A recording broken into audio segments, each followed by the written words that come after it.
Motion. जय हिंद बच्चों, आज हम लोग ऑब्जेक्टिव क्वेश्चन करेंगे। ठीक है, आज का जो टॉपिक है, जो चैप्टर है, वो मोशन इन प्लेन है। मोशन इन प्लेन पे जो क्वेश्चन हो सकता था, बेसिक क्वेश्चन उठाए हैं आज, है ना। बेसिक क्वेश्चन जो आसानी से आपको समझ में आ जाएगा, जो लग रहा है कि एग्जाम में आ सकता है, वो सारा क्वेश्चन उठाए हैं। ठीक है, आज हम आपको 40 ऑब्जेक्टिव बताएंगे। ठीक है, और आगे जो क्लास चलने वाला है वो थोड़ा सा आप सुन लीजिए।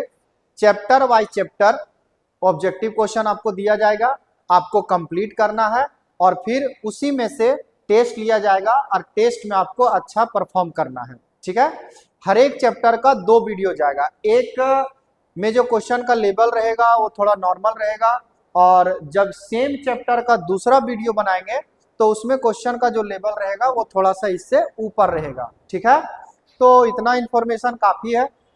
चलिए हम लोग स्टार्ट करते हैं। Motion in plane, one by one question screen पे लाएंगे।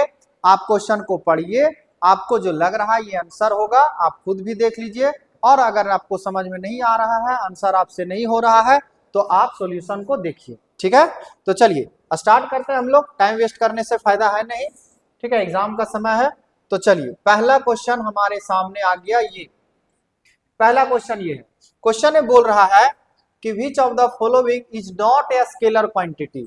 इसमें से कौन है जो स्केलर क्वांटिटी नहीं है, इसमें स्केलर क्वांटिटी कौन नहीं है। तो देखिए, आप सब पढ़े हैं, आप सब पढ़े हैं, क्या पढ़े हैं, स्केलर नहीं है वो चुनना है। ठीक है, तो इंपल्स को आप ध्यान में रखिए। इंपल्स जो होता है वो वेक्टर क्वांटिटी होता है। इंपल्स इक्वल टू आप लोग पढ़े होंगे फोर्स इंटू dt, और इंपल्स इक्वल टू होता है चेंज इन मोमेंटम। ये फॉर्मूला आप लोग सब पढ़े होंगे। इंपल्स जो होता है वो वेक्टर होता है, वेक्टर होता है, इसका मतलब कि यह स्केलर नहीं है। तो आंसर कौन हो जाएगा हमारा, डी हो जाएगा। ठीक है, चलिए आगे बढ़ते हैं हम लोग। नेक्स्ट क्वेश्चन देखिए हमारे सामने आ गया ये क्वेश्चन। इस क्वेश्चन में क्या बोल रहा है, आप सब पढ़िए। विच of the following is a scalar quantity. अब पूछ रहा है कि स्केलर क्वांटिटी कौन है। ठीक है, उस समय पूछ रहा था कि स्केलर कौन नहीं था, अब पूछ रहा है कि कौन स्केलर है। तो देखिए स्केलर कौन होता है, आप आराम से चुन सकते हैं। ठीक है, देखिए वेलोसिटी एक वेक्टर क्वांटिटी होता है, फोर्स भी वेक्टर क्वांटिटी होता है, डिस्प्लेसमेंट भी वेक्टर क्वांटिटी होता है। तो स्केलर कौन हो गया, इलेक्ट्रिक करंट। तो आंसर कौन हो गया, इलेक्ट्रिक करंट। मतलब आपका जो आंसर है वो हो गया सी। ठीक है, चलिए नेक्स्ट क्वेश्चन देखते हैं। विच of the following is a scalar quantity. फिर से पूछ रहा है कि इसमें स्केलर क्वांटिटी कौन है। ठीक है, और इसमें भी आप देखिए वेक्टर को चेंज किया गया, इसमें वेक्टर को चेंज किया गया। यहाँ पे देखिए लिखा हुआ है लीनियर मोमेंटम। लीनियर मोमेंटम क्या होता है, वेक्टर क्वांटिटी होता है। एक्सेलरेशन क्या होता है, वेक्टर क्वांटिटी होता है। इलेक्ट्रिक फील्ड 12th में आप पढ़िएगा, इलेक्ट्रिक फील्ड भी जो है वो वेक्टर क्वांटिटी है। तो स्केलर कौन हो गया, इलेक्ट्रिक करंट। ए आंसर हो गया आपका, कौन सा आंसर हो गया, ए आपका आंसर हो गया। इसमें आ जाए, इसमें क्या बोल रहा है, विच of the following is a vector quantity. अगर उल्टा है, अगर वेक्टर पूछ रहा है कि इसमें वेक्टर कौन होगा, तो वेक्टर कौन होगा, चलिए इलेक्ट्रिक करंट स्केलर होता है। अभी बताएं आपको, इलेक्ट्रिक करंट स्केलर होता है। ग्रेविटेशनल कांस्टेंट, ग्रेविटेशनल कांस्टेंट जो होता है जी। चलिए थोड़ा सा इस पे हम काम करते हैं, ध्यान से देखिएगा। ठीक है, इलेक्ट्रिक करंट हो गया बाबू स्केलर, इसे स्केलर बोलते हैं। Gravitational constant, sorry gravitational potential लिखा हुआ है, ग्रेविटेशनल पोटेंशियल। आपको बता दें एक बात, ग्रेविटेशनल पोटेंशियल हो या इलेक्ट्रिक पोटेंशियल हो या पोटेंशियल हो, बात आप समझिएगा, ये सब स्केलर होता है।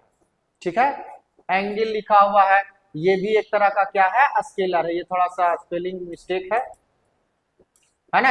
एंगल भी क्या होता है, स्केलर क्वांटिटी होता है। करंट डेंसिटी वेक्टर क्वांटिटी है, तो आपका आंसर हो गया सी। करंट डेंसिटी इक्वल टू होता है आई बाय ए। ये होता है आपका 12th का। 12th में जब इलेक्ट्रिक करंट पढ़िएगा तो वहां पे ये मिलेगा करंट डेंसिटी। जिसमें जो क्या होता है, एक वेक्टर क्वांटिटी होता है। करंट डेंसिटी क्या होता है, वेक्टर क्वांटिटी होता है। चलिए नेक्स्ट क्वेश्चन हम लोग देखते हैं।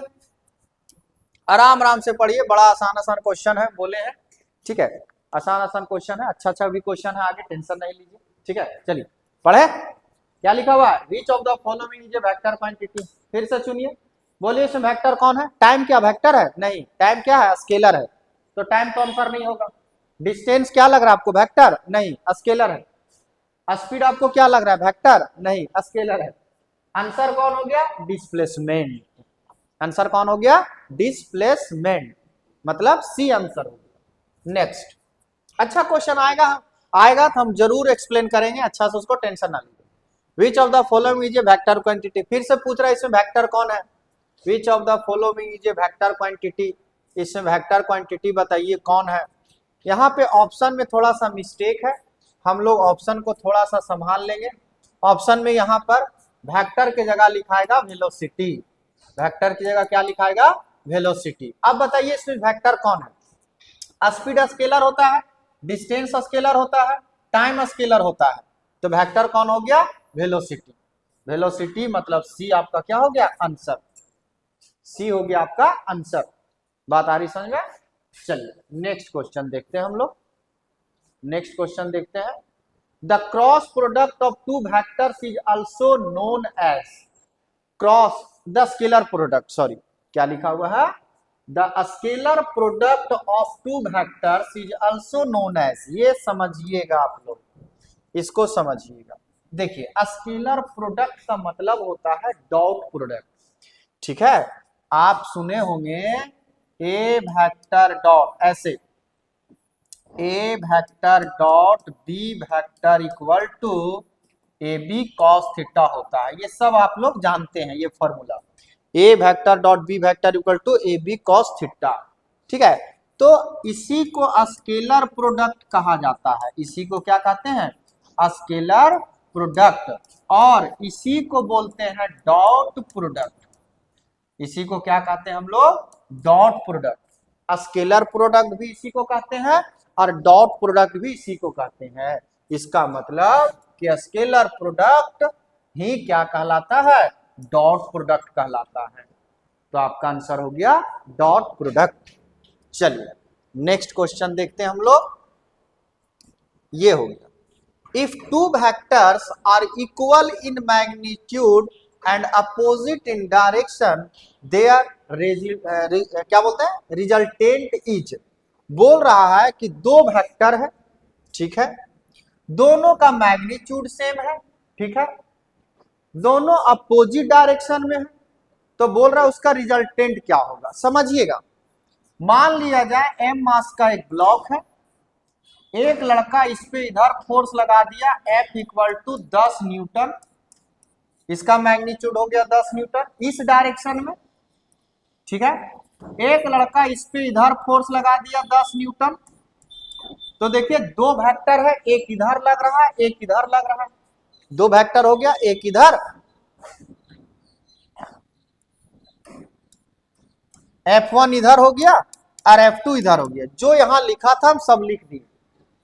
बोल रहा था दो वेक्टर लेना है इक्वल इन मैग्नीट्यूड, मैग्नीट्यूड दोनों का सेम लिए 10 और 10, and opposite in direction, direction opposite लिए, एक इधर लिए और एक इधर लिए। अब क्या लगता है ये दोनों का रिजल्टेंट क्या होगा, तो रिजल्टेंट फोर्स जो होगा वो 0 होगा, दोनों का रिजल्टेंट फोर्स क्या होगा, 0 होगा।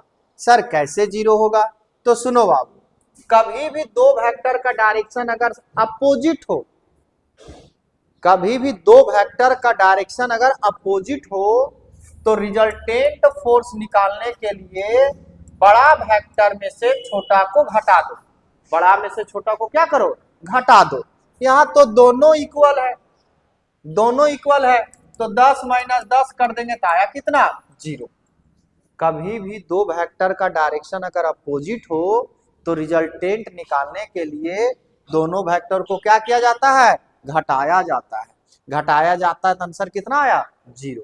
एक तो ये हुआ तरीका, एक और तरीका होता है जो रिजल्टेंट फोर्स वाला होता है, आप लोग सुने होंगे F R equal to under root F1 का स्क्वायर प्लस F2 का square plus 2 F1 F2 cos theta. यहाँ थीटा का वैल्यू 180 लीजिए, F1 F2 का वैल्यू 10 लीजिए और सॉल्व करके देखिए 0 आएगा। बात आ रही समझ में? कितना आएगा? 0। आगे बढ़ जाते हैं। आंसर कौन हो गया इसमें? इसमें हो गया आंसर डी, बी हो गया, सॉरी बी आंसर हो गया, बी बी। चलिए, जहां जरूरत रहेगा हम आपको पक्का एक्सप्लेन करें। यहां आइए, हाँ ये तो आपको याद होना ही चाहिए। In projectile motion the horizontal component of velocity remains. बोलिए, प्रोजेक्टाइल मोशन आप समझते हैं नहीं समझते हैं? प्रोजेक्टाइल मोशन का मतलब समझते हैं? देखिए क्या है सो, थोड़ा सा यहाँ हम वक्त लगाएंगे, कुछ कुछ पॉइंट है यहाँ हम क्लियर करेंगे। ये देखिए 2D मोशन को प्रोजेक्टाइल मोशन कहते हैं।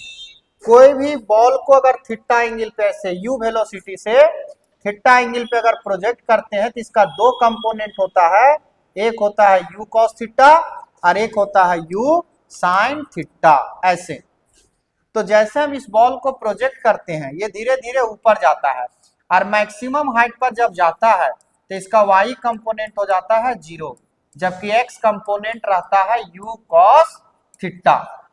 ठीक है, यहाँ पे देखिए x कंपोनेंट यहाँ कितना था, यहाँ देखिए x component u cos theta था और यहाँ y कंपोनेंट कितना था, यहाँ y कंपोनेंट जो था u sin थीटा था। लेकिन जब ये मैक्सिमम हाइट पे जाता है तो जो u cos थीटा है वो u cos थीटा ही रहता है, ये चेंज नहीं होता है। कौन चेंज हो जाता है? y component. यहां पर था u sin थीटा और यहाँ पे कितना हो गया? 0। इसका मतलब ये हुआ कि प्रोजेक्टाइल मोशन में x कंपोनेंट चेंज नहीं होता है, y कंपोनेंट चेंज हो जाता है। ठीक है, एक बात और समझिए कि x कंपोनेंट चेंज क्यों नहीं होता है और y कंपोनेंट चेंज क्यों हो जाता है, ये आपको समझना होगा कि सर x कंपोनेंट आखिर चेंज क्यों नहीं हुआ और y कंपोनेंट 0 क्यों हुआ। तो समझिएगा, ग्रेविटेशनल फोर्स जो लगता है ये वर्टिकली लगता है, ऐसे वर्टिकल डायरेक्शन में ग्रेविटेशनल फोर्स लगता है। ग्रेविटेशनल फोर्स जो है वो वर्टिकल डायरेक्शन में लगता है। अब बॉल अगर ऊपर जा रहा है, जैसे जैसे बॉल ऊपर जाएगा उस पे ग्रेविटेशनल फोर्स नीचे लग रहा है, तो क्या करता है? धीरे धीरे धीरे धीरे इसको डी एक्सिलरेट कर देता है, रोक देता है और लास्ट में जाते जाते ये रुक जाता है। लेकिन हॉरिजॉन्टल डायरेक्शन में कोई भी फोर्स नहीं है, इस डायरेक्शन में हॉरिजॉन्टल डायरेक्शन में कोई भी फोर्स नहीं है, इसीलिए हॉरिजॉन्टल कंपोनेंट जो होता है वो चेंज नहीं होता है। तो यहाँ लिख रहा है कि in projectile motion the horizontal component of velocity remains constant. Constant होगा, ना तो इंक्रीज करेगा ना ही डिक्रीज करेगा, जो भी वैल्यू है वो फिक्स रहेगा। ठीक है, तो ये चीज आप याद रखिएगा। और भी इसमें कुछ बात हम बताते हैं जो आगे यूज में आने वाला है। आप ही बताइए, तो यहाँ पर जो एक्सिलरेशन होगा, ग्रेविटेशनल एक्सिलरेशन, वो ऑलवेज डाउनवर्ड डायरेक्शन में होगा, ऑलवेज डाउनवर्ड डायरेक्शन में, ऑलवेज डाउनवर्ड डायरेक्शन। देख लीजिए, हमेशा नीचे की तरफ लगता है ग्रेविटेशनल एक्सेलरेशन। इस पर भी सवाल है इसी में, इसीलिए यहीं पे बता दे रहे हैं, एक्सेलरेशन हमेशा किधर होता है? Downward direction. और एक बात यहां सीख लीजिए, क्या सीख लीजिए? बताइए, यहां पर वेलोसिटी जो था उससे यहाँ पे मैक्सिमम हाइट पे कम हो गया कि नहीं हो गया? क्यों कम हो गया सर? क्योंकि वेलोसिटी यहाँ क्या हो चुका है? एक कंपोनेंट हो चुका है 0। इसका मतलब ये वाला वैल्यू तो पूरा खत्म हो गया। तो अगर आपसे पूछा जाए कि मैक्सिमम हाइट पे वेलोसिटी का वैल्यू कम हुआ या ज्यादा हुआ, तो बोलेंगे कम हुआ। बात आ रही समझ में?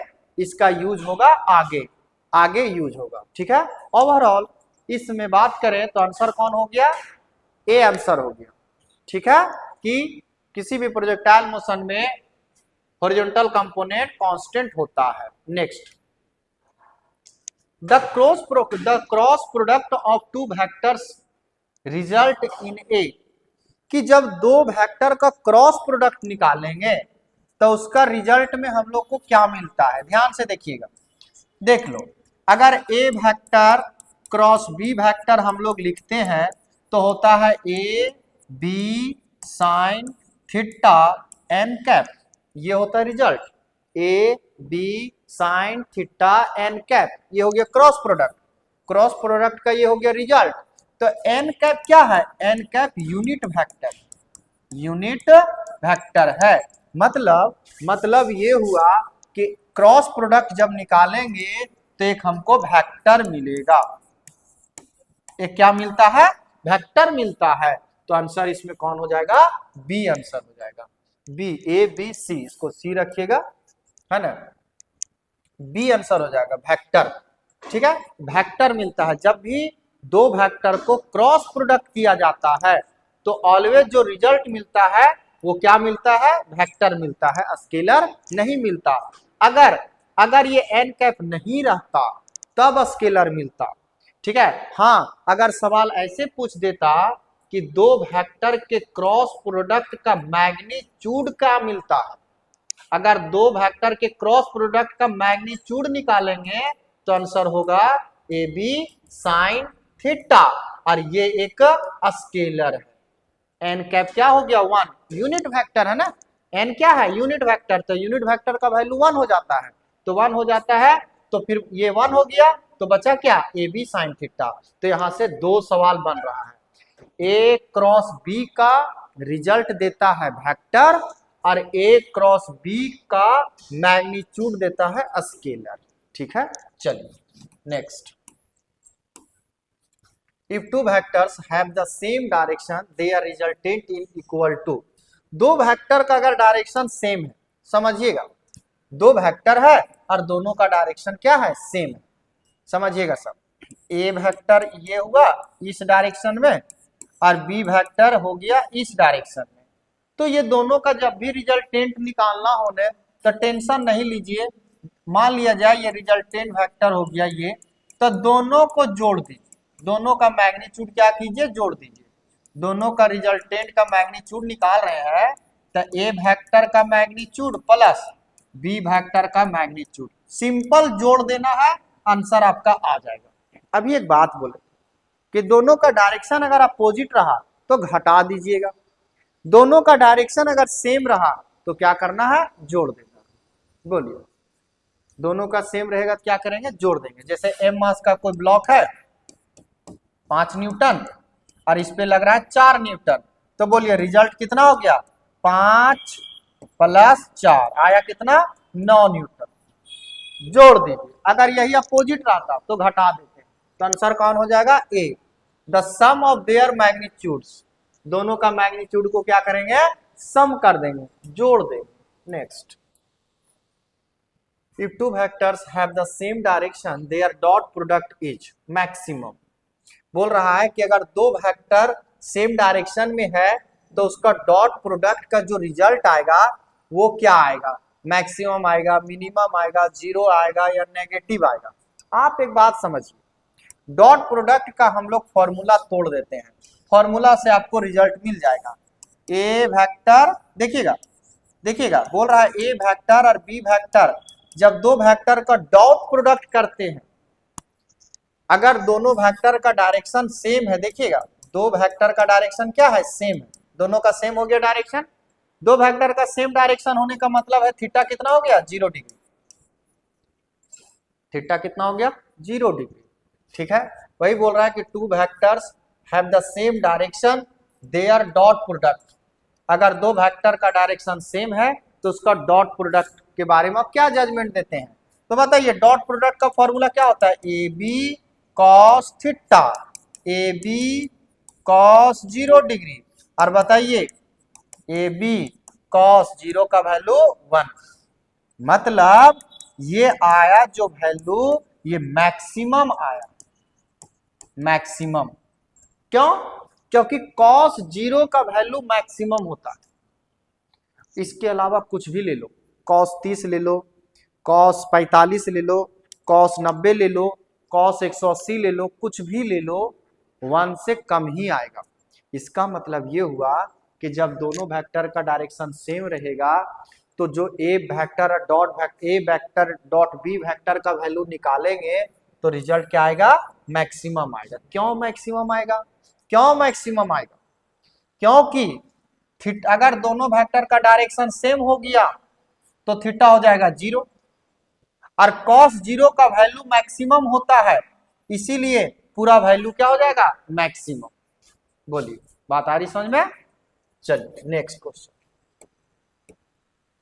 विच of the following is vector, इसमें बताइए वेक्टर कौन है, मोमेंटम। मोमेंटम, मोमेंटम का फॉर्मूला याद है आप लोग को, बताइए मोमेंटम का फॉर्मूला, एनर्जी का formula half M V square, work का formula F S cos theta, potential का फॉर्मूला ये 12 का फॉर्मूला है, v इक्वल टू होता है w बाय क्यू, ये सब स्केलर है। लेकिन मोमेंटम क्या होता है, वेक्टर होता है, p vector equal to m v vector. तो ये हो गया वेक्टर क्वांटिटी, आंसर कौन हो गया, डी। नेक्स्ट देखिए ये क्वेश्चन में करेक्शन है, ये क्वेश्चन में करेक्शन है, ये क्वेश्चन हम आपको बाद में बताएंगे, ठीक है। ये क्वेश्चन टाइप हुआ था लेकिन यहाँ अधूरा है, दूसरा हम जगह से खोल के क्वेश्चन और ये बताएंगे, इसके लिए आप टेंशन ना लीजिए।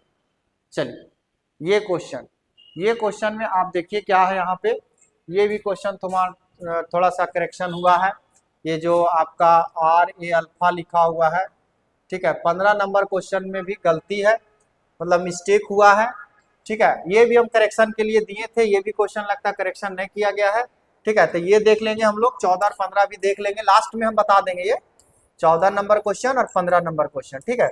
करेक्शन हम करने दिए थे, पता नहीं क्यों नहीं हुआ है। चलिए ये हो गया 16 नंबर क्वेश्चन।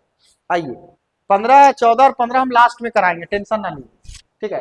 तो maximum range of the projectile, किसी भी प्रोजेक्टाइल मोशन में मैक्सिमम रेंज जो होता है उसका फॉर्मूला क्या होता है। तो एक बात बताइए, एक बात आप पहले बताइए, क्या बताइए सर, क्या बताइए, सुनिएगा सब।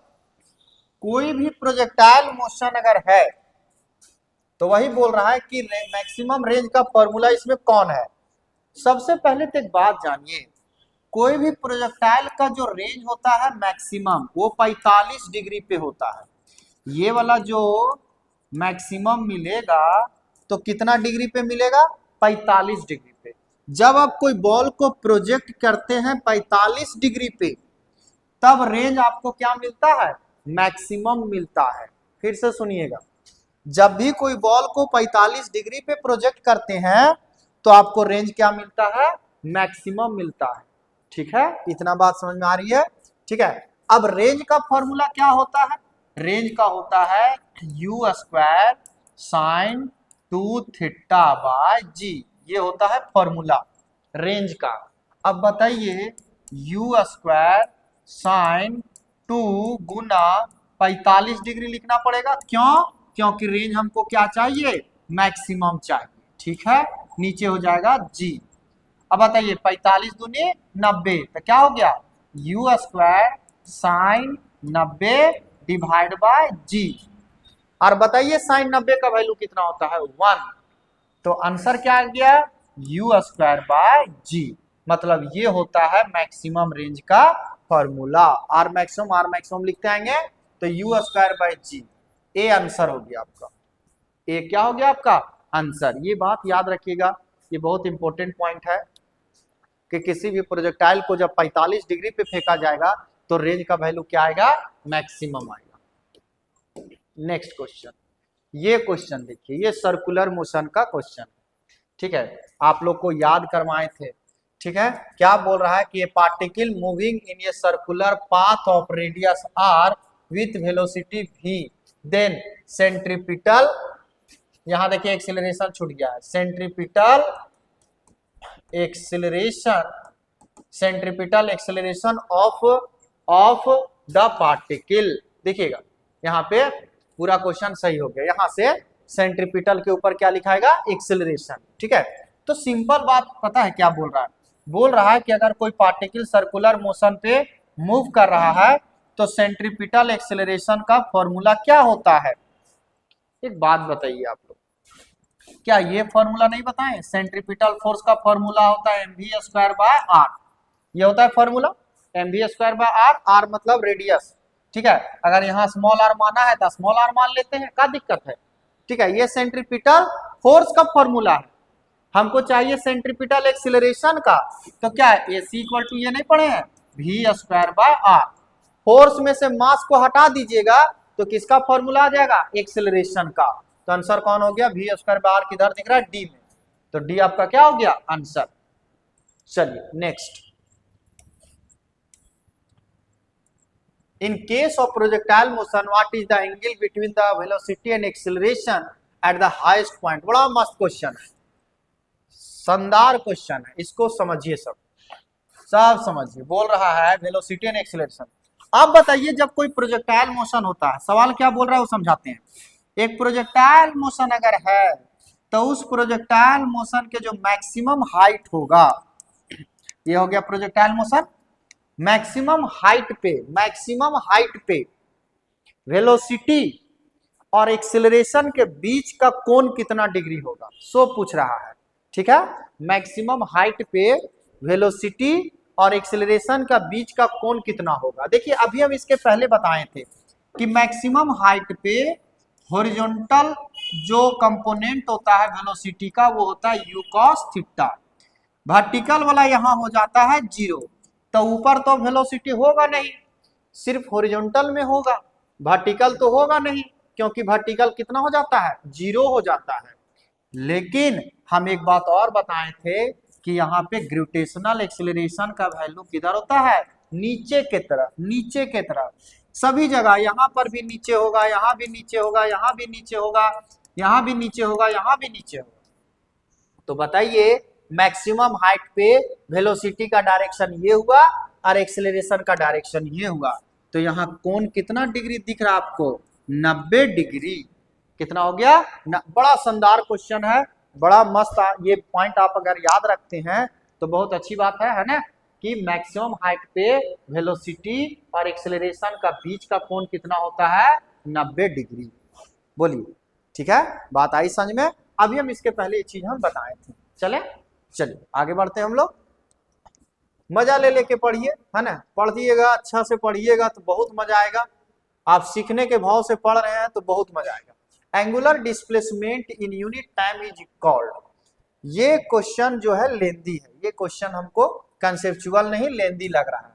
बोल रहा है कि एंगुलर डिस्प्लेसमेंट जो है वो यूनिट टाइम में किसके इक्वल होगा। एक बात बताइए, एंगुलर डिस्प्लेसमेंट, एंगुलर एक्सीलरेशन, एक फॉर्मूला लिखते हैं एंगुलर डिस्प्लेसमेंट का, और एंगुलर वेलोसिटी का एक फॉर्मूला लिखते हैं, angular velocity equal to angular displacement by time, ये होता है omega equal to D theta by D T, ठीक है। क्रॉस मल्टीप्लाई जरा कीजिएगा इसको, है ना, यूनिट टाइम बोला है, समझिएगा सब समझिए। ओमेगा इक्वल टू थीटा बटा टाइम होता है, तो D theta by D time भी बोलेंगे, कोई दिक्कत नहीं, समझिएगा सब। बोल रहा है कि यूनिट टाइम का मतलब टाइम का वैल्यू यहाँ कितना हो जाएगा 1, यूनिट टाइम का मतलब यही है, टाइम का वैल्यू 1, तो यहाँ 1 पुट कर दीजिए, तो ओमेगा इक्वल टू हो जाएगा डी थीटा, मतलब डिस्प्लेसमेंट इक्वल टू वेलोसिटी हो रहा है। यूनिट टाइम में डिस्प्लेसमेंट इक्वल टू क्या हो रहा है, वेलोसिटी हो रहा है, तो यहाँ पर एंगुलर डिस्प्लेसमेंट एंगुलर वेलोसिटी के इक्वल होगा। ये एंगुलर वेलोसिटी और एंगुलर डिस्प्लेसमेंट आ रहा है कब, जब टाइम का वैल्यू कितना ले लेते हैं 1, तो आंसर कौन हो जाएगा आपका सी हो जाएगा आंसर। चलिए क्वेश्चन बोल रहा है when two vectors act in opposite direction, अगर दो वेक्टर अपोजिट डायरेक्शन में है, देयर डॉट प्रोडक्ट के प्रोजेक्ट लिखा गया है, देख रहे हैं, मिस्टेक हुआ है, मिसप्रिंट हुआ है थोड़ा, यहाँ प्रोडक्ट लिखाएगा, प्रोडक्ट, ठीक है। बोल रहा है दो वेक्टर अगर अपोजिट डायरेक्शन में है, when two vectors are in opposite direction, their dot, एक वेक्टर इधर है और एक वेक्टर इधर है, तो एक बात बताइए, यहाँ थीटा 180 हुआ कि नहीं हुआ, बताइए 180 हुआ कि नहीं हुआ, एक इधर है एक इधर है, तो 180 हुआ। और एक बात और बताइए, cos 180 का वैल्यू -1 होता है कि नहीं होता, होता है, cos 180 का वैल्यू -1 होता है। एक और बात बताइए, a vector dot b vector equal to A B cos theta होता है कि नहीं होता है? होता है। एक बताइए बात, जब a vector dot b vector निकालेंगे, है ना, जब a vector dot b vector निकालेंगे तो ये चाहे कुछ भी रहे, मान लो 4 है, ये मान लो 6 है, लेकिन इसका वैल्यू तो हमेशा माइनस में ना लिखिएगा। क्यों? क्योंकि डायरेक्शन अपोजिट है। थीटा यहाँ 180 है, तो cos 180 का वैल्यू -1 हो रहा है, तो यहाँ तो हमेशा माइनस में आएगा, और जब ये माइनस में आएगा तो सबको गुना करके माइनस में ले आएगा। ये तो कभी माइनस हो नहीं सकता, ये भी कभी माइनस नहीं हो सकता, और यहाँ एक माइनस आ चुका है। इसका मतलब जो इसका रिजल्ट आएगा ये आ जाएगा -24। अगर आ जाता है, कुछ भी हो सकता है, ये वैल्यू कुछ भी आप मान सकते हैं, तो जब भी रिजल्ट आएगा वो नेगेटिव में आएगा, नेगेटिव में आएगा, और आंसर हो जाएगा आपका डी। आंसर क्या हो जाएगा? डी। देखिए कितना आसान, कितना आसान है। डी आपका क्या हो गया? आंसर। कोई दिक्कत इसमें? चलिए आगे बढ़ते हैं हम लोग। 21, when object in a projectile motion its path is best describes as। देखिए सुनिए, इसका ने आंसर आप समझिएगा, याद रखिएगा, ठीक है। प्रोजेक्टाइल मोशन जो होता है वो पाराबोलिक पाथ को फॉलो करता है। वो चीज आप नहीं पढ़े होंगे, अगर पाराबोला आप नहीं पढ़े हैं तो दिक्कत हो रहा होगा। जैसे जब हम आपको बोलेंगे स्ट्रेट लाइन, तो ये स्ट्रेट लाइन होता है, सबको समझ में आता है। बोलेंगे सर्कल, तो ये सर्कल होता है, ये भी आपको समझ में आता है। लेकिन अगर हम बात करें स्ट्रेट लाइन और सर्कल हो गया, इलिप्स का बात करें तो ऐसे होता है इलिप्स, इसको इलिप्स कहते हैं, है ना। इस तरह से आकार का अगर हो तो इसे इलिप्स कहते हैं। फिर लिखा है पाराबोला, पाराबोला का आकार ऐसे होता है, ऐसे। और आप देखिए प्रोजेक्टाइल भी कुछ ऐसे ही है, ये प्रोजेक्टाइल और ये देखिए मैच कर रहा है, तो इसका मतलब ये हुआ कि प्रोजेक्टाइल मोशन जो है वो पाराबोलिक पाथ को फॉलो करता है। कौन सा पाथ को? पाराबोला। पाराबोला पाथ जो होगा, पाराबोलिक पाथ जो होगा उसे फॉलो करेगा। स्ट्रेट लाइन गलत हो जाएगा, सर्कल गलत हो जाएगा, इलिप्स गलत हो जाएगा, कौन सही होगा? पाराबोला। तो याद रखिएगा कि प्रोजेक्टाइल मोशन जो होता है वो पाराबोलिक पाथ को फॉलो करता है, ठीक है। चलिए आगे बढ़ते हैं। Next question, what is the angle of projectile projection for maximum range in projectile motion? आप भी बताए हैं, आपको बता देना चाहिए। सवाल क्या पूछ रहा है सो देखिए, कितना डिग्री पे प्रोजेक्ट करें ताकि रेंज मैक्सिमम मिले? बताइए 45 डिग्री होगा कि नहीं? अभी बताए थे कि अगर 45 डिग्री पे कोई चीज को प्रोजेक्ट कीजिएगा तो रेंज क्या होगा? मैक्सिमम मिलेगा, मैक्सिमम रेंज मिलेगा। तो आंसर कौन हो गया इसका? बी हो गया, बी इसका आंसर हो गया। Next, the maximum height reached by A projectile depend on. Maximum height पे जो बॉडी पहुंच रहा है वो किस पे डिपेंड करता है? ठीक है, मैक्सिमम हाइट पे जो पहुंच रहा है वो किस पे डिपेंड करता है? एक काम करते हैं ना, मैक्सिमम हाइट का फॉर्मूला लिखते हैं, u square sine square theta by 2g। ये होता है हाइट का फॉर्मूला। हाइट का फॉर्मूला ये होता है। आप बताइए h के फॉर्मूला में कौन कौन आ रहा है? एक वेलोसिटी आ रहा है, बहुत बढ़िया, और एक कोण आ रहा है थीटा, है ना। मतलब वेलोसिटी और थीटा पे डिपेंड करता है। तो आंसर कौन हो गया? ए पे डिपेंड करेगा, एंगल ऑफ प्रोजेक्शन पे करेगा, बोथ ए एंड बी पे करेगा। मतलब आपका बी, ये सी यहाँ लिखाएगा, तो आंसर कौन हो गया आपका? सी। सी हो गया। बात है समझ में? यू पर भी डिपेंड कर रहा है एच, और थीटा पर भी डिपेंड कर रहा है एच। मतलब ए और बी दोनों सही है, सी में लिखा हुआ है बोथ ए एंड बी, इसका मतलब सी क्या हो गया आपका? सही हो गया। Next, Which of the following quantity remains constant throughout projectile motion? बोलिए प्रोजेक्टाइल मोशन में कौन सा वैल्यू कौन? ये बड़ा शानदार क्वेश्चन है, रियल बता रहे आपको, ये बड़ा शानदार क्वेश्चन है, ठीक है। इस क्वेश्चन को अगर आप समझते हैं तो बहुत बढ़िया बात है। आधा से ज्यादा लोग को लगेगा स्पीड कांस्टेंट, आधा को वेलोसिटी, लेकिन बात ये कहाँ घुमाया है सो देखिए, बोल रहा है विच of the following quantities remains constant through out projectile motion, किसी भी प्रोजेक्टाइल मोशन में कौन सा वैल्यू है जो कांस्टेंट हो रहा है। तो हम आपको एक बात बताते हैं, जब यहां से आप फेंक रहे हैं u से, तो ये हो गया u cos थीटा, ये हो गया u sin थीटा, ये सबको समझ में आया। मैक्सिमम हाइट पर ये u cos थीटा ही है, लेकिन ये हो चुका है 0, मतलब वेलोसिटी तो बदल गया, वेलोसिटी बदल गया, तो वेलोसिटी तो कांस्टेंट नहीं है, और वेलोसिटी बदल गया तो स्पीड भी बदल गया, क्योंकि वेलोसिटी का मैग्नीट्यूड बदल रहा है, तो वेलोसिटी और स्पीड दोनों क्या हो गया, चेंज हो गया। तो ये दोनों तो कांस्टेंट नहीं है, कांस्टेंट है बाबू एक्सेलरेशन। कैसे, यहां पर भी लगेगा ग्रेविटेशनल एक्सेलरेशन जी, यहां भी जी, यहां भी जी, यहां भी जी, यहां भी जी, और यहां भी जी, जी जी जी जी जी, और जी का वैल्यू होता है 9.8 या तो 10 मीटर पर सेकेंड स्क्वायर। तो जी जो है वो चेंज हो रहा है, सॉरी वो कांस्टेंट है, इसका मतलब एक्सेलरेशन क्या है, कांस्टेंट। बोलिए कोई दिक्कत इसमें, acceleration constant. Next, which component of velocity determines the time of flight of a projectile.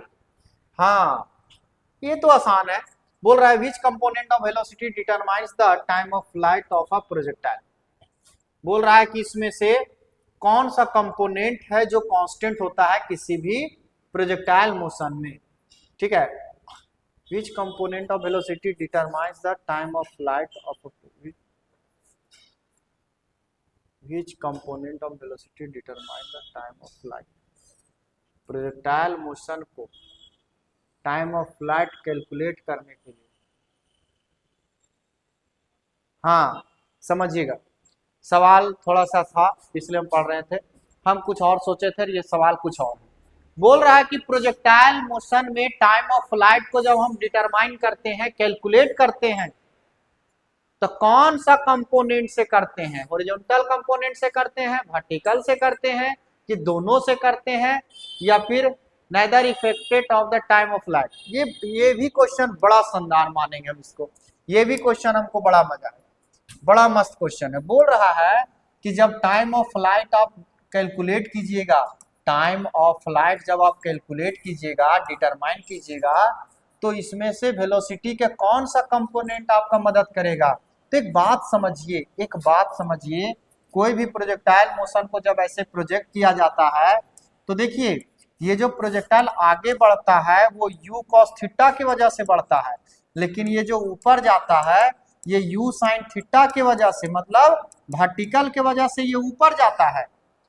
ठीक है, ऊपर जाता है, नीचे आता है, इसका रीजन कौन है, इसके लिए रीजन कौन है, वर्टिकल कंपोनेंट।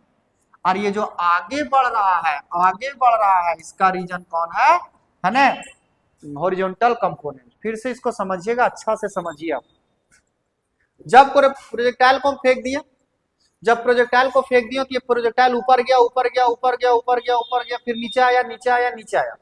तो ऊपर नीचे ले जाने में जिम्मेवार कौन है, vertical component u sin theta, और आगे बढ़ाने के लिए जिम्मेवार कौन है, u cos theta, horizontal component. ठीक है, तो यहां बोल रहा है टाइम ऑफ फ्लाइट, ऊपर जाने और नीचे लाने में ये वर्टिकल कंपोनेंट का खेल होता है। और जो फॉर्मूला आता है T इक्वल टू, ये होता है u two u sin theta by g। तो ये हुआ वर्टिकल कंपोनेंट, आंसर कौन हो गया आपका, बी, वर्टिकल कंपोनेंट। ठीक है, वर्टिकल कंपोनेंट की वजह से ऊपर जा रहा है और नीचे आ रहा है, हॉरिजॉन्टल की वजह से सीधे आगे बढ़ रहा है। ठीक है, तो बोल रहा है time of flight, time of flight का मतलब ऊपर जाने में और नीचे आने में जो समय लगता है उसके लिए कौन जिम्मेवार है, तो कौन जिम्मेवार है उसके लिए, वर्टिकल कंपोनेंट। अच्छा क्वेश्चन था। At the highest point on the trajectory of projectile it's, हाँ प्रोजेक्टाइल के मैक्सिमम हाइट पे कौन सा एनर्जी कम होता है और कौन सा एनर्जी ज्यादा होता है, ये बात आप जवाब दे सकते हैं बहुत आराम से।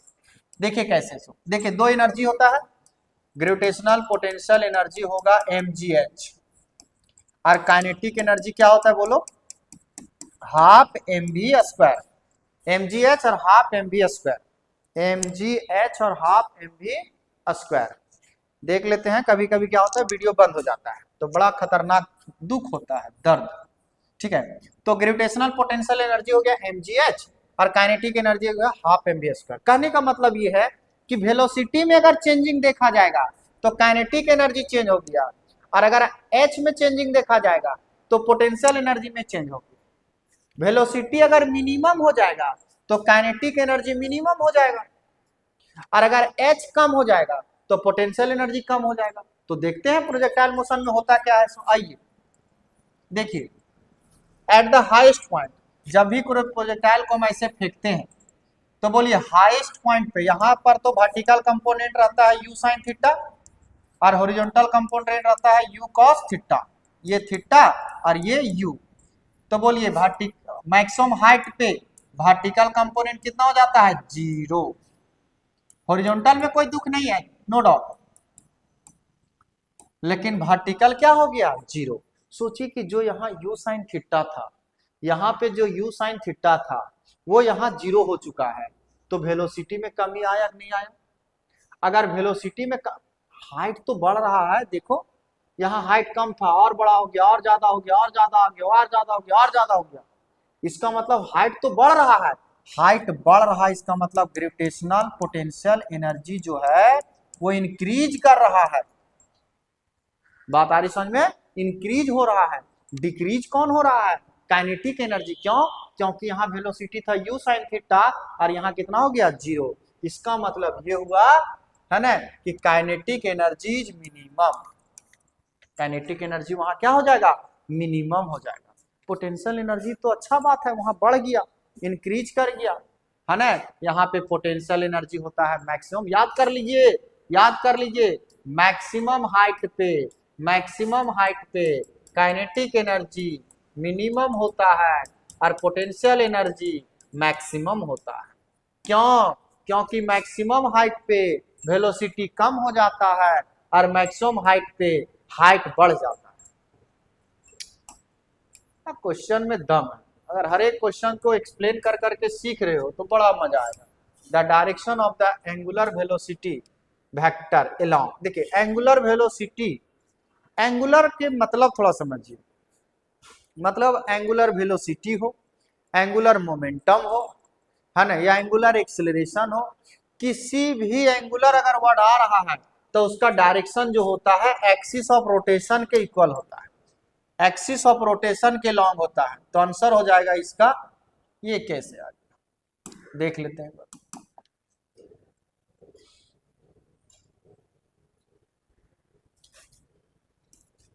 कितना नंबर पे थे हम लोग, अच्छा इसको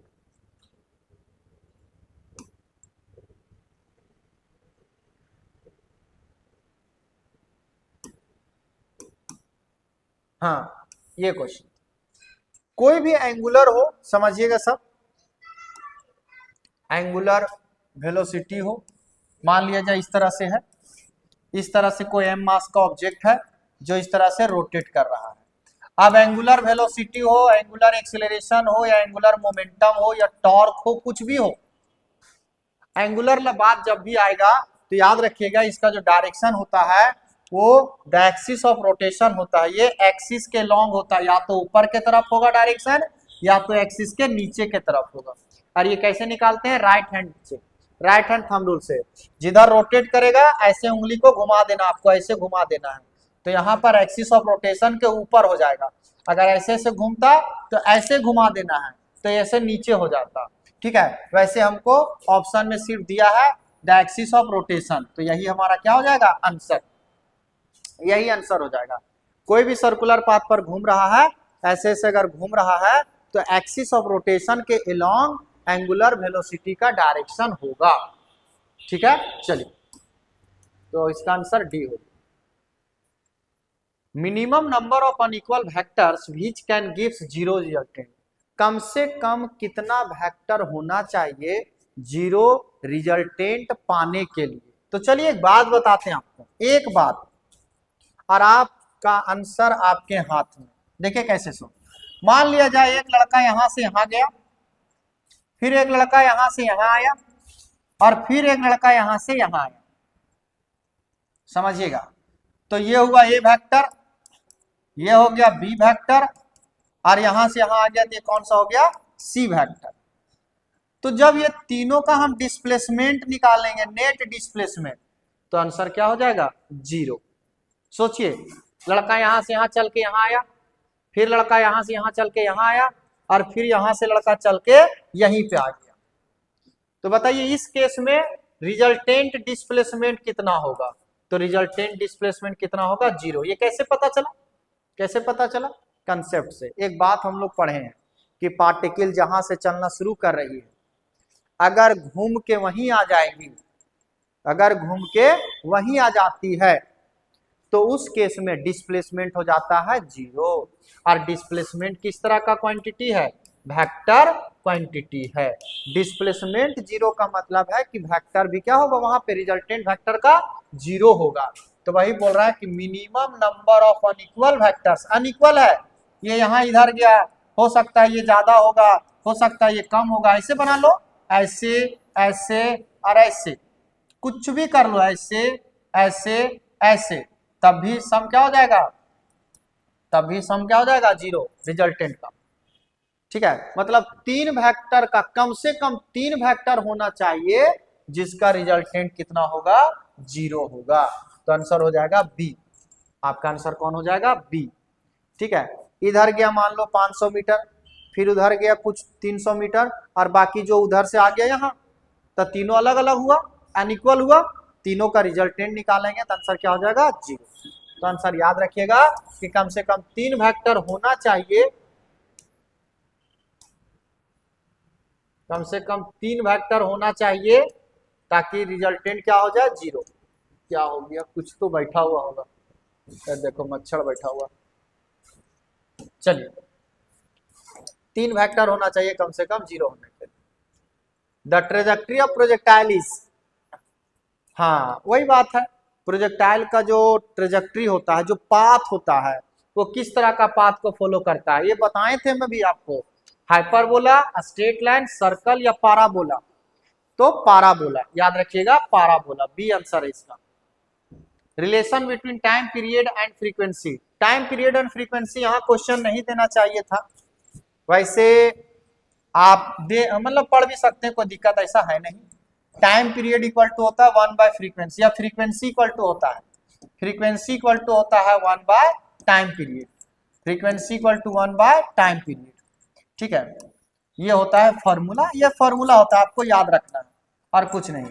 फ्रीक्वेंसी इक्वल टू 1/टाइम पीरियड, इसको पढ़ते हैं हम लोग, न्यू पढ़ते हैं। एक होता है म्यू, एक एम से पढ़ाता है म्यू, एक होता है एन से पढ़ाता है न्यू। तो ये न्यू है, न्यू मतलब फ्रीक्वेंसी, न्यू का मतलब फ्रीक्वेंसी, और टी का मतलब टाइम पीरियड, टाइम पीरियड।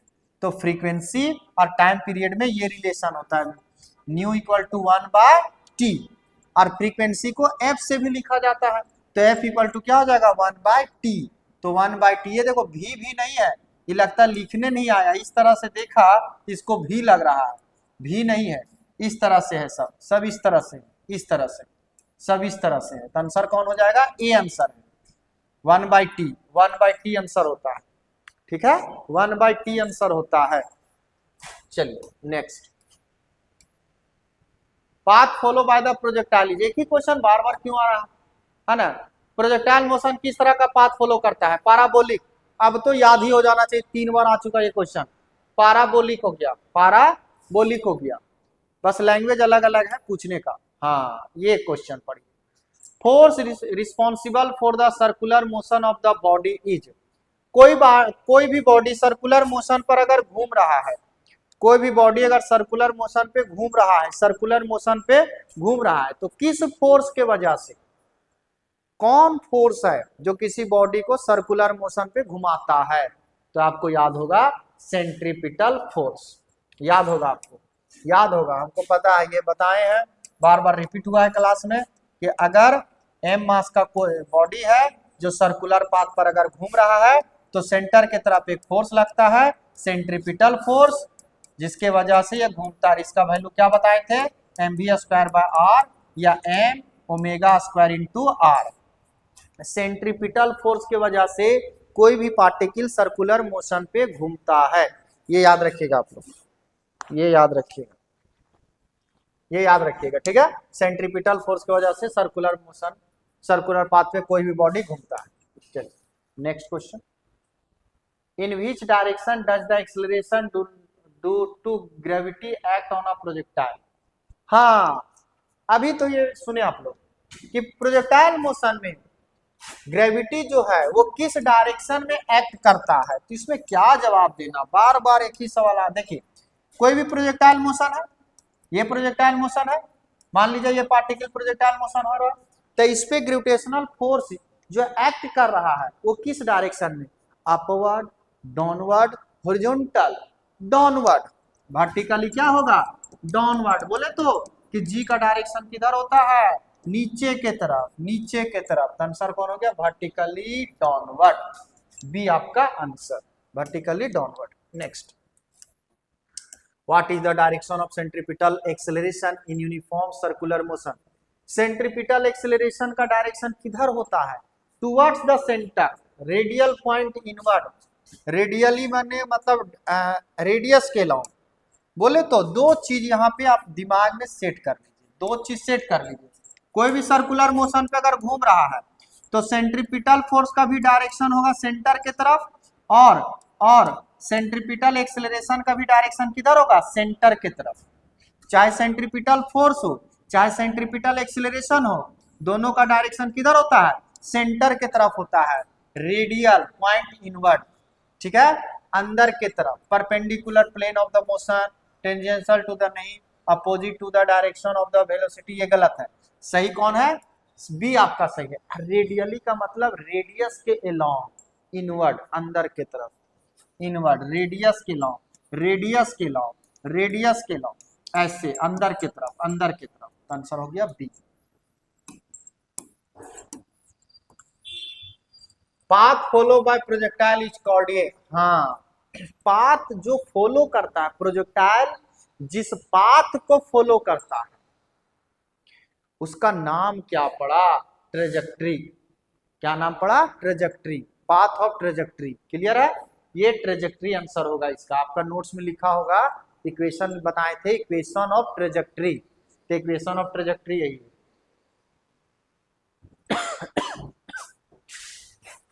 कि प्रोजेक्टाइल मोशन जो है वो किस तरह के पाथ को फॉलो कर, नहीं सॉरी, पाथ जो फॉलो करता है, प्रोजेक्टाइल जिस पाथ को फॉलो करता है उसका नाम क्या पड़ा है, ट्रेजेक्ट्री। ठीक है, याद रखिएगा, डी इसका आंसर है। Next, Which of the following quantity remains constant uniform circular motion? Uniform circular motion में कौन सा क्वांटिटी जो है वो कांस्टेंट होता है। एक बात बताइए, ये अच्छा क्वेश्चन, रियल में ये अच्छा क्वेश्चन है। क्या है सो देखिए, कोई भी अगर सर्कुलर मोशन हो रहा है, एम मास का कोई सर्कुलर मोशन ऐसे ऐसे हो रहा है, तो एक बात बताइए, यहाँ डायरेक्शन सब जगह चेंज हो रहा है कि नहीं हो रहा है। यहाँ डायरेक्शन इधर, यहाँ डायरेक्शन फिर इधर हो गया, यहाँ डायरेक्शन फिर इधर हो गया, और यहाँ डायरेक्शन फिर इधर हो गया। समझिएगा, इसका मतलब कि डायरेक्शन चेंज हो रहा है, हर एक जगह पे डायरेक्शन क्या हो रहा है, चेंज। अब देखिएगा डायरेक्शन से मेरा कौन कौन लफड़ा खत्म हो गया। सो डायरेक्शन चेंज हो रहा है, यहाँ पे इधर, यहाँ इधर, यहाँ इधर, यहाँ इधर, यहाँ इधर, तो डायरेक्शन तो हमेशा चेंज हो रहा है। अगर डायरेक्शन चेंज हो रहा है तो वेलोसिटी चेंज हो रहा है, क्योंकि वेलोसिटी में डायरेक्शन होता है, तो डायरेक्शन चेंज मतलब वेलोसिटी चेंज। और अगर वेलोसिटी चेंज हो रहा है तो एक्सेलरेशन चेंज हो रहा है, क्योंकि एक्सेलरेशन में भी डायरेक्शन होता है। याद होगा आपको, acceleration velocity divide by time होता है, तो वेलोसिटी चेंज मतलब एक्सेलरेशन चेंज। तो velocity change, acceleration change, speed में कोई डायरेक्शन से लेना देना नहीं है। ठीक है, डायरेक्शन चेंज हो रहा है, बोल रहा है यहाँ पे constant uniform circular motion. Uniform circular motion का मतलब आप समझ रहे हैं कि यहाँ पर अगर 10 मीटर पर सेकेंड है तो यहाँ पर भी 10 मीटर पर सेकेंड है, यहाँ पर भी 10 मीटर पर सेकेंड है, यहाँ पर भी 10 मीटर पर सेकेंड है, यहाँ पर भी 10 मीटर पर सेकेंड है। ये चेंज नहीं हो रहा, ये एकदम यूनिफॉर्म है, से चल रहा है। चेंज कौन हो रहा है? डायरेक्शन, इधर इधर इधर इधर। तो स्पीड कांस्टेंट रहेगा। यूनिफॉर्म सर्कुलर मोशन में क्या कांस्टेंट रहेगा? स्पीड कांस्टेंट रहेगा। वेलोसिटी भी चेंज होते रहेगा और एक्सीलरेशन भी चेंज होते रहेगा। ठीक है, आपको एक बात बता दें, कोई ऐसा सर्कुलर मोशन नहीं है, कोई भी ऐसा सर्कुलर मोशन नहीं है जहां पर वेलोसिटी क्या हो जाए? कांस्टेंट हो जाए। वेलोसिटी कहीं भी कोई ऐसा सर्कुलर मोशन नहीं है जहां पे वेलोसिटी कांस्टेंट होगा। हाँ, वेलोसिटी का मैग्नीट्यूड कांस्टेंट हो सकता है, वेलोसिटी कांस्टेंट नहीं हो सकता। अच्छा से समझा दिए हम आपको। स्पीड कांस्टेंट हो जाएगा, नो डाउट।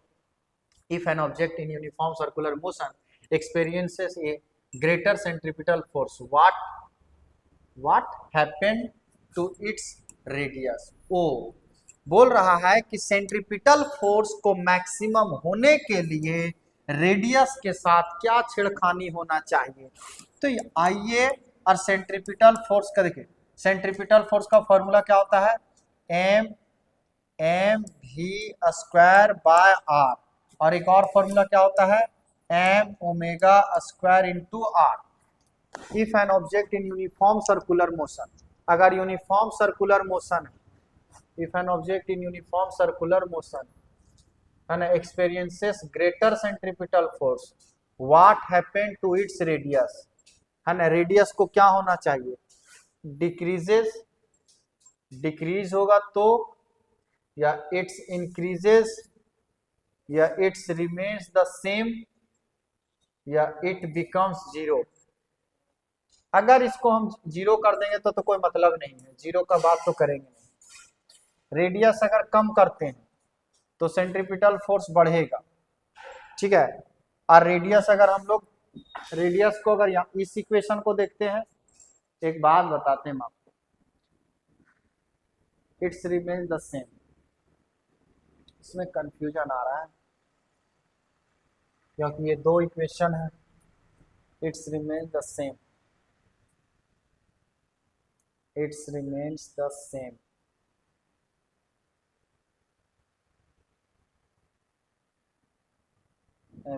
इसको कांस्टेंट रख रहे हैं। हाँ सॉरी, चलो आ गया जवाब, आ गया। देखिए क्या बोल रहा है, इसको थोड़ा सा हम दो एक्सप्रेशन आ गया था बीच में, इसके वजह से, है ना। चलिए यहाँ पे लिख लेते हैं, इसको एक बार ले लेते हैं।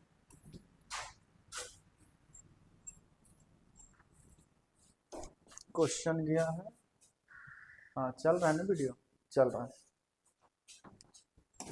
अरे यार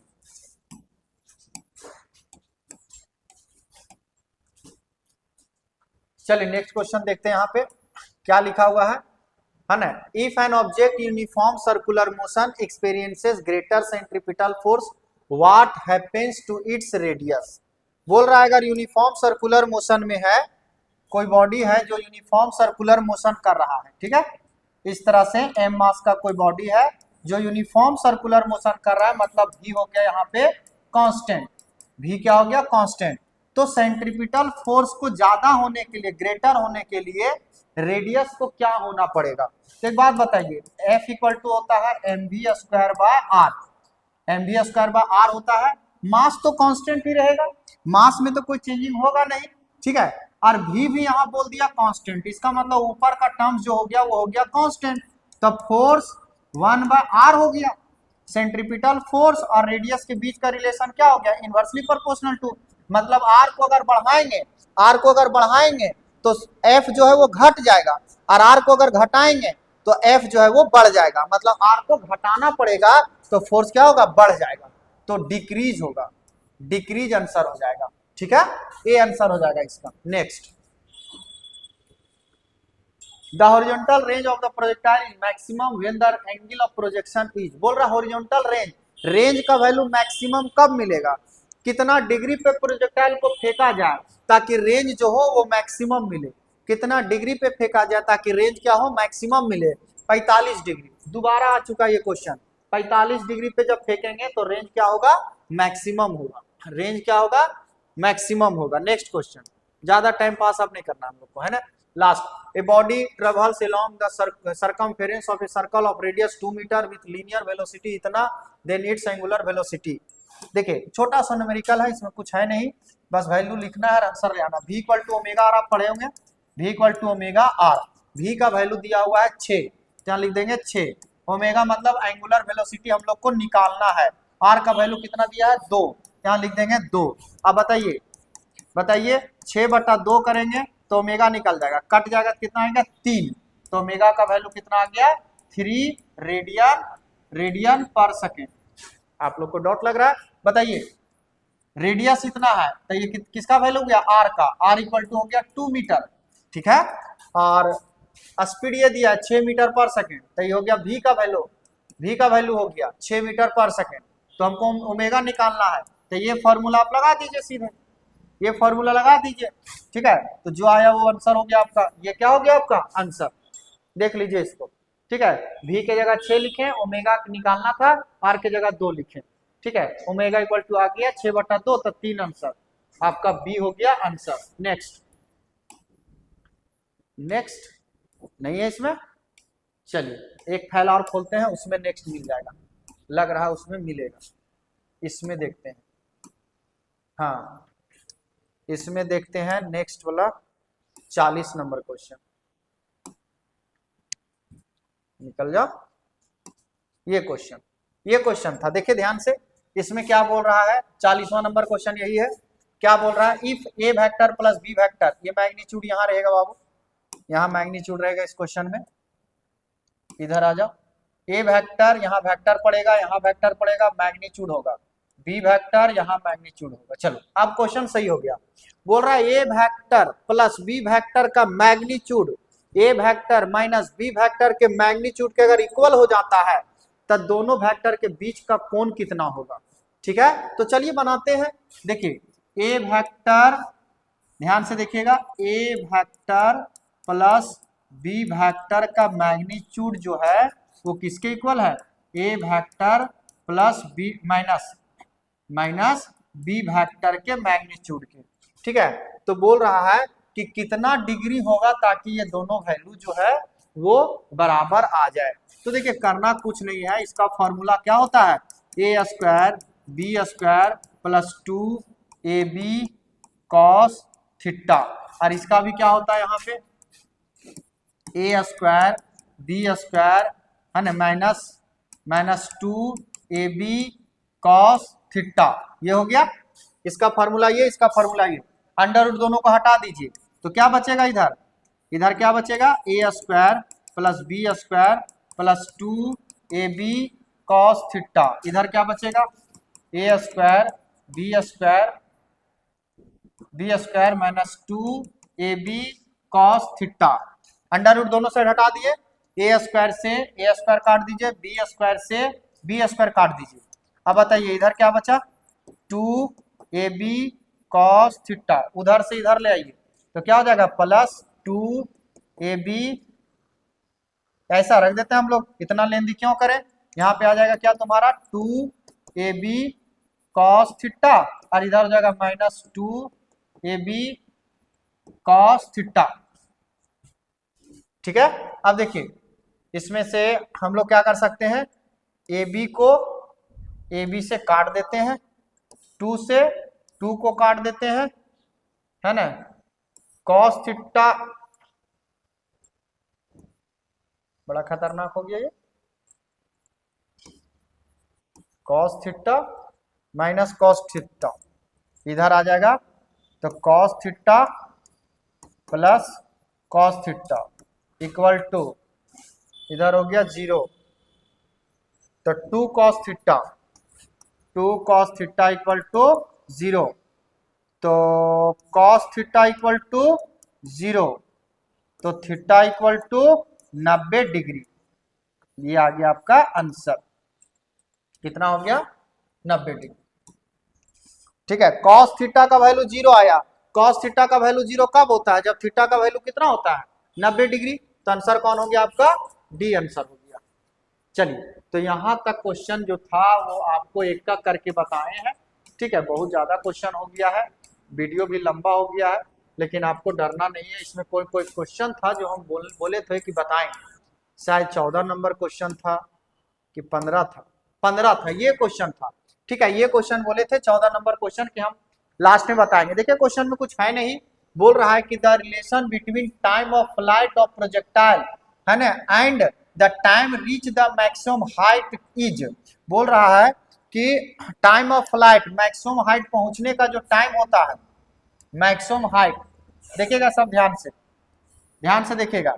अगर मैक्सिमम हाइट पहुंचने का टाइम मान लेते हैं कि टी एम है और टाइम ऑफ फ्लाइट का जो टाइम है वो टी एफ है, तो दोनों में रिलेशन क्या होगा? तो आप लोग को पता होना चाहिए, यहां से यहां तक जाने में अगर 10 सेकंड लेता है तो यहां से यहां तक आने में 20 सेकंड लेगा, है ना। यहां से यहां तक अगर 10 लेता है तो यहां से यहां तक आने में 20 लगेगा, मतलब इससे दुगना होगा। मतलब टाइम ऑफ फ्लाइट जो होता है वो 2 टाइम्स होता है मैक्सिमम हाइट पहुंचने के समय से। ठीक है, तो ये रिलेशन जहां भी होगा वही सही होगा, है ना। ये वाला रिलेशन को ए में दिख रहा है तो ये आंसर आपको हो गया, ये क्या हो गया आपका आंसर हो गया।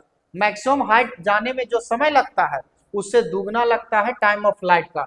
बोल रहा है मैक्सिमम हाइट में ये है ना, टाइम ऑफ फ्लाइट का ये है, तो ये दोनों में रिलेशन क्या होगा? तो टाइम ऑफ फ्लाइट जो होगा वो मैक्सिमम हाइट से 2 गुना होगा। ठीक है, तो ये आपका हो गया आंसर। और कोई क्वेश्चन एक बोले थे कि वो क्वेश्चन हम बताएंगे, इसमें से शायद लगता है उसमें होगा 6 नंबर क्वेश्चन हो सकता है, 6 नंबर क्वेश्चन हो सकता है, ये हो सकता है 6 नंबर। ये वेलोसिटी ये तो हो गया था, ये तो हो गया था, 21 भी तो हो गया था, देख लेते हैं। वैसे कुछ है नहीं, बाकी हो गया। ठीक है, एक लास्ट में जो भी न्यूमेरिकल थोड़ा सा बताए थे, लास्ट में जो कैलकुलेशन किए थे उसको आप देख लीजिएगा। ठीक है, स्लो करके थोड़ा सा देख लीजिएगा, वैसे वो बना हुआ सही है, टेंशन ना लीजिए। 2 वेक्टर का सम और क्या बोलते हैं उसको, 2 वेक्टर का डिफरेंस का मैग्नीट्यूड अगर सेम है तो दोनों के बीच का एंगल कितना होगा? 90 डिग्री। ठीक है, तो चलिए, ये वीडियो लंबा भले है, अगर ये वीडियो को अच्छा से देख लेते हैं, समझ लेते हैं, तो इस चैप्टर से जो भी क्वेश्चन आने वाला है वो हो सकता है कि आप बहुत अच्छा से टिक लगा पाइएगा। और ये वीडियो अगर आप देखे हैं तो इसके बाद का जो वीडियो मिलेगा आपको 5वां चैप्टर का, वो चैप्टर आपको इससे आसान लगेगा। एक बार 1 घंटा बैठने सीख जाइए, है ना, फिर अगला बार जब 1 घंटा बैठने को मिलेगा तो आपको जरूर बोलते हैं वो बात आपको आसान लगेगा, वो काम करना आपके लिए आसान होगा। ठीक है, चलिए, थैंक यू बच्चों। चलिए हम लोग आगे बढ़ते हैं। ठीक से ना बोला लिया कार्ड भैया।